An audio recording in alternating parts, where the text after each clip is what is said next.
Kyoto Protocol, Japan, was initially adopted on 11th December 1997, but it entered into force on 16th February 2005. Kyoto ये Japan का शहर है। जैसे अभी election के टाइम पे याद है अखिलेश ने मोदी ने क्या बोला था कि मैं वाराणसी को क्योटो बना दूंगा, तो उसी को ट्रोल हो रहे हैं वो। तो अखिलेश ने ट्रोल भी किया था, क्योटो बनेगा। सो क्योटो प्रोटोकॉल कहाँ पे है? जापान में। ये इनिशियली अडॉप्ट कब किया गया था? 11 दिसंबर 1997 को अडॉप्ट किया गया था, और इसको इफ़ेक्ट में कब लाया गया? 16 फरवरी 2005। 11 दिसंबर 1997 को अडॉप्ट किया गया था, और 16 फरवरी 2005 को इसको फोर्स में लाया गया, क्योटो प्रोटोकॉल को। So Kyoto protocol Japan was initially adopted on 11 December 1997, but it entered into force on 16 February 2005। Kyoto protocol deals with the depletion of ozone layer. Kyoto protocol किस चीज़ से deal करता है? Kyoto protocol deal करता है depletion of ozone layer से। CH4 is more harmful green house gas than CO2। क्या ये बात सही है? हाँ, मीथेन जो है ये CO2 से ज़्यादा हार्मफुल ग्रीन हाउस गैस है, ये एकदम सही बात है। CDM का फुल फॉर्म है क्लीन डेवलपमेंट मैकेनिज्म। CDM का फुल फॉर्म है clean development mechanism. CDM is one of the flexible mechanisms defined in Kyoto Protocol IPCC 2007 that provides for the emissions reduction projects which generate certified emission reduction units which may be traded in emissions trading schemes। तो CDM क्या है? CDM is one of the flexible mechanisms जो कि कहाँ define किया गया है? Kyoto protocol में डिफाइन किया गया है, और इसका काम क्या है? It provides for the emissions reduction projects which generate certified emission reduction units which may be traded in emissions trading schemes। The CDM is defined in article 12 of protocol. Kyoto protocol के कौन से article में CDM को define किया गया है? कि CDM Kyoto protocol के आर्टिकल 12 में CDM डिफाइन है। CDM का फुल फॉर्म है क्लीन डेवलपमेंट मैकेनिज्म। तो CDM is one of the flexible mechanisms defined in Kyoto protocol IPCC 2007 that provides for emissions reduction projects which generate certified emission reduction units which may be traded in emissions trading schemes। CDM is defined in Article 12 of the protocol and is intended to meet two objectives। दो objectives है CDM का। Clean Development Mechanism के दो objectives हैं। पहला, to assist parties not included in Annex 1 in achieving sustainable development and in contributing to the ultimate objective of UNFCCC, which is to prevent dangerous climate change. तो ये CDM का पहला objective है कि वैसे पार्टीज़ को असिस्ट करना जो एनेक्सर 1 में इंक्लूडेड नहीं है। उनको क्या असिस्ट करना? उनको मदद करना कि वो सस्टेनेबल डेवलपमेंट कर सकें और कंट्रीब्यूट कर सकें अल्टीमेट ऑब्जेक्टिव ऑफ UNFCCC का, जो कि मकसद है कि डेंजरस क्लाइमेट चेंज जो है उसको बचा के रखना।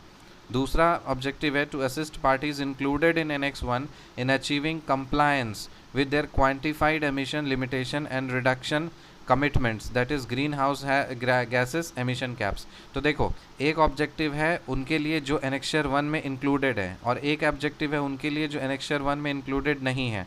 जो एनेक्सर 1 में इंक्लूडेड है उनके लिए ये मकसद है कि उनको अचीव करना, उनको असिस्ट करना कि वो जो कंप्लायंस है वो अपना अचीव कर सकें, और अपना क्वांटिफाइड एमिशन का लिमिटेशन जो है उसको अचीव कर सकें, और रिडक्शन कर सकें अपने कमिटमेंट्स में। जो कुछ भी ग्रीन हाउस गैस से रिलेटेड एमिशन कैप्स है उसे कमिटमेंट से कम कर सकें, ठीक है।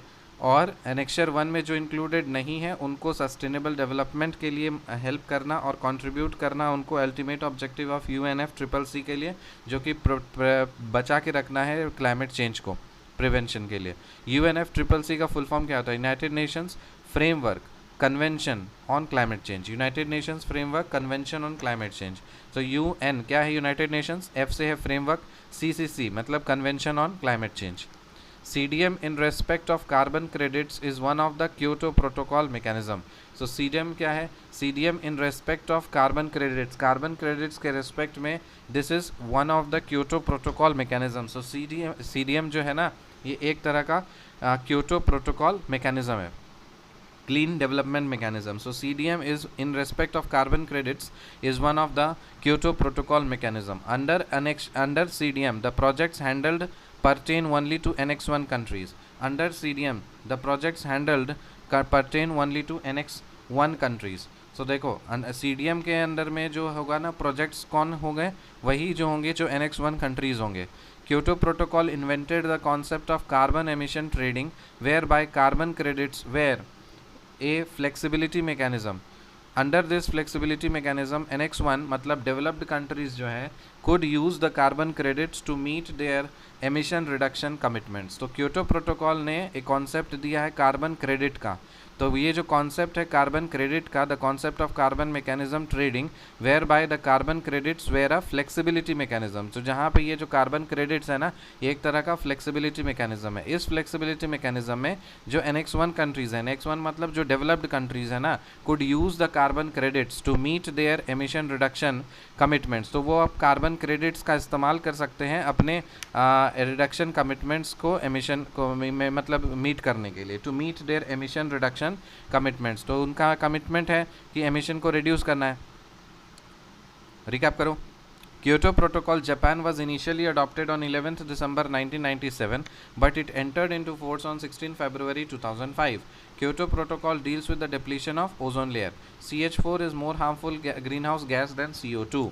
CDM का full form है Clean Development Mechanism. CDM is one of the flexible mechanisms defined in Kyoto Protocol IPCC 2007 that provides for emissions reduction projects which generate certified emission reduction units which may be traded in emissions trading schemes. The CDM is defined in Article 12 of the protocol and is intended to meet two objectives. First, to assist parties not included in NX1 in achieving sustainable development and contributing to the ultimate objective of UNFCCC, which is to prevent dangerous climate change. And second is to assist parties included in NX1 in achieving compliance with their quantified emission limitation and reduction commitments, that is greenhouse gas emission caps. UNFCCC का full form है United Nations Framework Convention on Climate Change. CDM in respect of carbon credits is one of the Kyoto Protocol mechanism. Under CDM, the projects handled pertain only to NX1 countries. The Kyoto Protocol invented the concept of carbon emission trading, whereby the carbon credits were a flexibility mechanism. Under this flexibility mechanism, NX1 or developed countries could use the carbon credits to meet their emission reduction commitments. See you in the next video. Till then, bye.